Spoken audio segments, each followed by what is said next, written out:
At the class reunion, someone asked my husband, "Who was your secret crush back in high school?" Carter Delgado glanced at me briefly, then turned to the beauty queen sitting beside him. Mia. Mia Prescott's eyes went wide with shock. "Then why did you ignore the love letter I wrote you?" Carter froze. "I thought you liked Brendan Lawrence." One question led to another, and piece by piece, the misunderstanding from all those years ago unraveled. Mia's love letter had ended up in the wrong bag. That single mistake had kept them apart. Mia's eyes turned red in an instant, and Carter's face filled with stunned regret.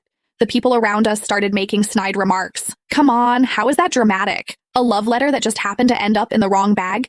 You don't think someone might have switched it on purpose?" The air went dead. Every pair of eyes in the room turned to me. Most of our classmates had no idea that Carter and I had been married for 5 years. All they remembered was that I was the ugly duckling who'd shamelessly chased after Carter Delgado back in the day. I turned to look at him. I wanted him to say something. Anything. Even just one sentence, that he was the one who'd pursued me. But he said nothing. Just like the rest of them, he stared at me with an unreadable expression.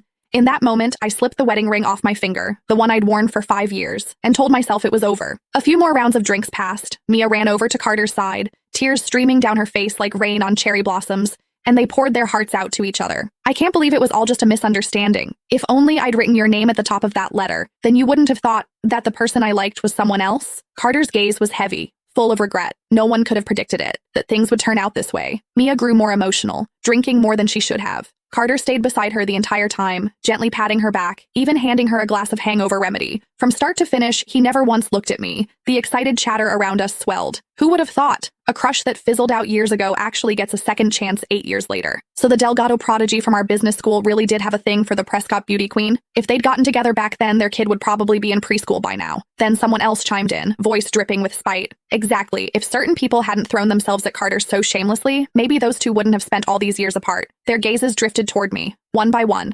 Not quite direct, but impossible to miss. I clenched my fists, pressed my lips together, and said nothing. The whispers continued. Then one of the more outgoing classmates slid into the seat beside me, leaning in close. "Serena Whitmore, was it you? Tell the truth. Did you swap the love letter on purpose so those two would miss their chance?" My expression turned cold.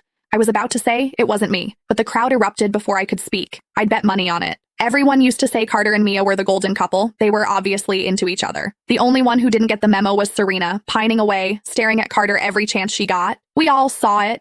The second evening study hall ended. She'd drag him out to the track field. Who knows what other stunts she pulled. Swapping a love letter? That's nothing for someone like her. Obviously she did it. Do we even need to ask? None of them knew that Carter and I were together. 8 years as a couple, 5 years as husband and wife. They only remembered that I used to hang around Carter a lot. They assumed I was the one chasing him. A lovesick nobody reaching for someone out of her league, desperate to land the golden boy, but they didn't know the truth. From the very beginning, Carter was the one who pursued me. He was reserved by nature, never one for public displays.